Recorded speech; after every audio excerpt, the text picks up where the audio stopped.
bagong gawa. Testing natin.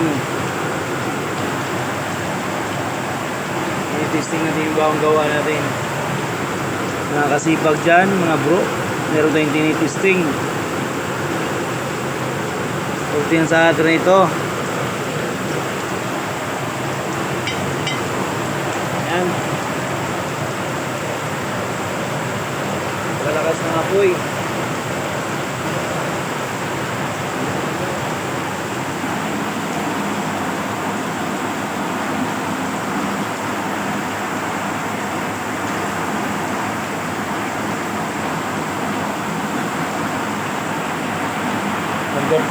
Number 2 lang mga kasipag.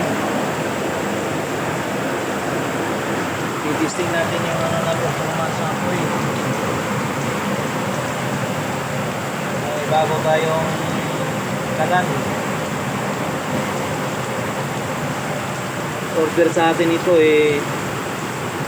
kailangan ko nang tapusin dahil para may magamit na.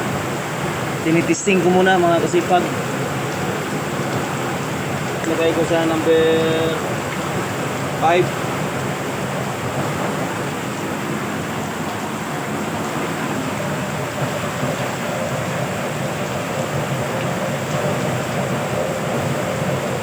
Maganda na ako yung mga kasipag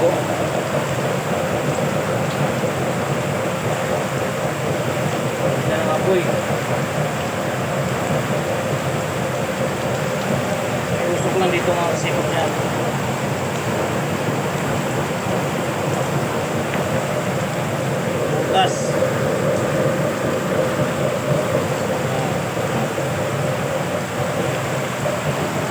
Ito yung gawa natin kasi pag na bagong tornado type.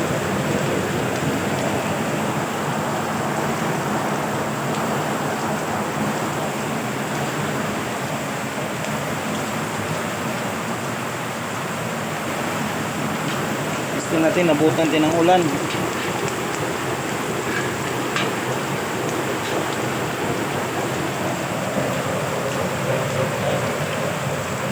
Ganda ng apoy.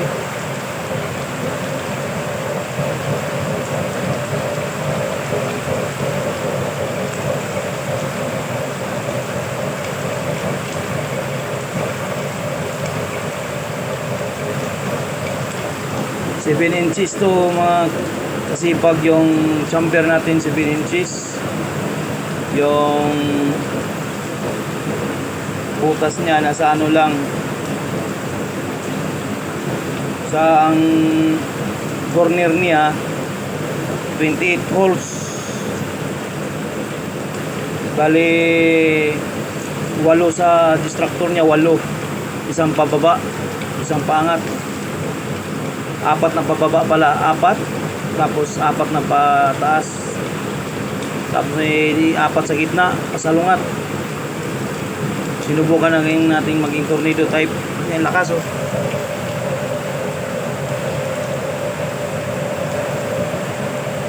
Try natin yung bagong tuklas natin. Bago natin isalpak niya sa frame. Nabutan tayo ng ulan pag testing.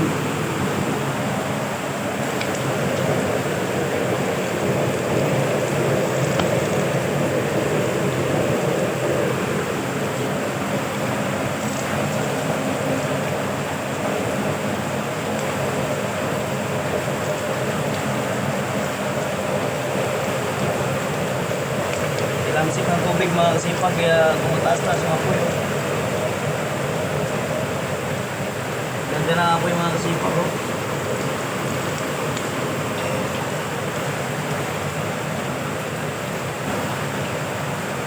Ganda ng performance ng apoy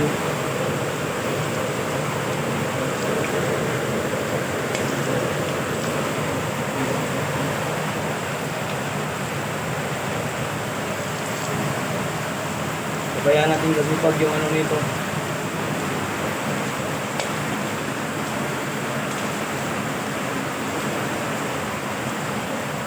Tingnan mo yung ilalim. Nagwawalis ilalim Hinahalukay na yung pressure plate. Kitang kita mga kasipag Ilalim. inaalukay na yung sahig ng chamber, yung pinaka pressure plate niya.